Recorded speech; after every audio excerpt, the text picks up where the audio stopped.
Hey, it's Logan Christopher from LegendaryStrength.com. I received a very interesting question, a very good question in my opinion. It was concerning what is a better way to train, doing full range of motion lifts or doing isometrics. Isometrics, like are taught by my good friend and partner, Bob Jeffries. Lots of fascinating ways to use it.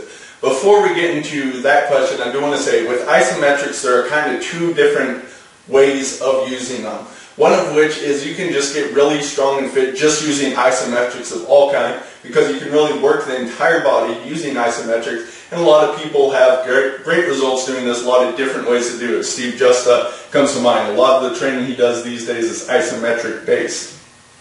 So that is one sort of way. Another way is you can use isometrics specifically in order to help you with a certain lift.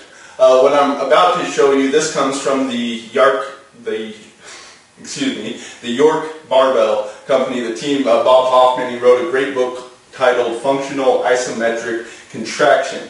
Very interesting stuff, well worth reading. He claims it's better than lifting at all. So a lot of people are saying that if you use isometrics properly, they work even better than normal strength training. So it's interesting, something you may want to experiment with.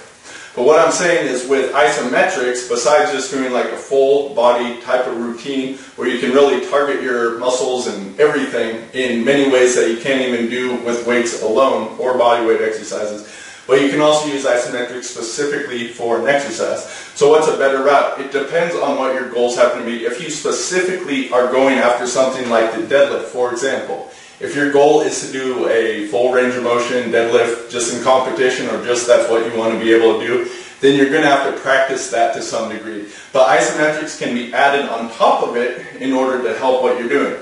So for me, this is actually something I'm working with myself. I know my weak point is somewhere around the knee range. So here is actually a really bad starting point for me. If I'm doing a York style isometrics, I'm going to pull into the top of the pins here. Isometrically pull harder. So that would just be one option of isometrics. It combines a bit of a movement with it, and I could load this up with more weight and do the same thing. Change the range of motion. It's also something like a partial. So there's many different ways to do it. Is one better than another? You're going to have to find what works best for yourself. And you know, the body does like new things, so switching it up every once in a while may be the thing to do. So if you do lots of movement-based training where you're always moving, that's something I like to do. If you take a month off that and focus on isometrics, then go back and see where you're at. Maybe an interesting experiment worth finding out what it does for you. I will say this, the York guys recommended, even with this isometric system, something where you practice about 8 minutes every single day. Once a week, they would say lift on top of that to see where you're at and to make sure that your gains are actually going up, to keep you in the groove of moving, because isometrics, by their very nature, you don't really move in them, so you do need to keep up with the movement portion in order to get good at it.